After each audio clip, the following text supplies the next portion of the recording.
I know of a person who was born overseas, and he struggles with the concept of the impact of social determinants of health on Aboriginal and Torres Strait Islander health and well-being, when he himself has had a similar life, as in doing well. So why can't Aboriginal and Torres Strait Islander people do well? Well, first, I want to say there's an assumption in that.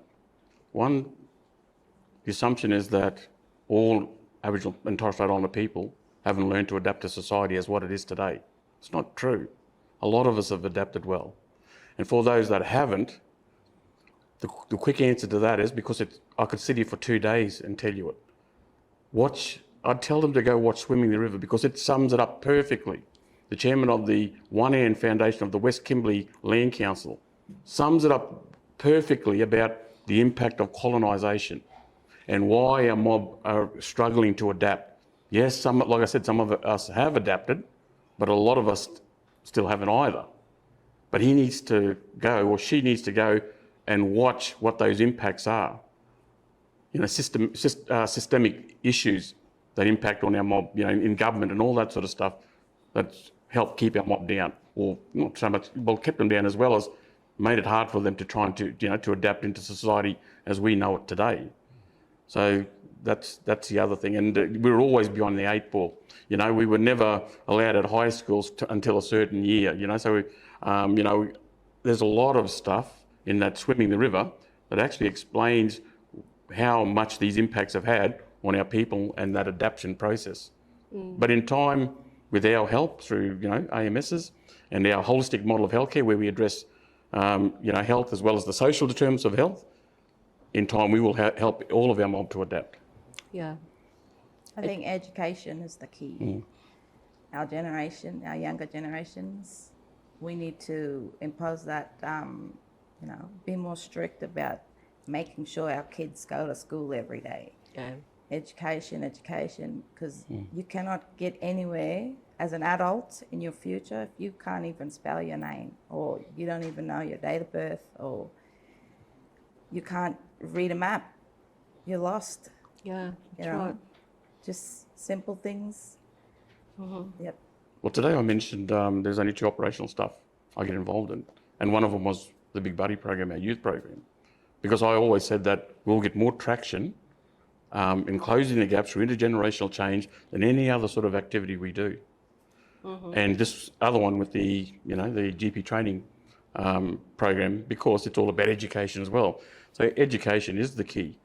I was mentored by one of the biggest radicals in Queensland by a man by the name of Bert Button. But before he got out of politics, he actually used to say to us, he used to be out there in the marches and in the sit-ins and government departments, and in the end he used to say, the only way we are going to be able to adapt and beat the white man at his game is through education. So whenever he went and spoke to the masses, then it was all about education. Yeah. Palm Island has, the Shire Council have calendar and dates for community, you know, public holidays in remembrance of the Strike 57 and, you know, other events that took place. One recent principal, who is now gone, he'd always say, look, we don't have to close the school for all of those days because some of them are not as, you know, not as strong as, you know, the Magnificent Seven, you know. So there was this conversation with the council and the principal to say you need to take out one of those public holidays because our children are missing school. And I believe that I would agree to that because we are getting public holidays. Strike 57 is coming up on the 10th of June. We get a public holiday this Friday. And you think people are going to be down there with the monuments to commemorate those 7 men and their families? No. It's a public holiday for the community. They'll be in their boats going out, which is a good thing. They're taking their families out. But we want them to understand why the council has put this holiday in the calendar. We would like to say on the 10th of June, it's a public holiday, and that's the official date when it happened.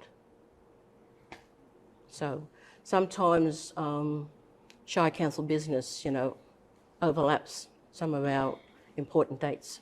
So they move the dates around as part of the commemoration time. Yeah.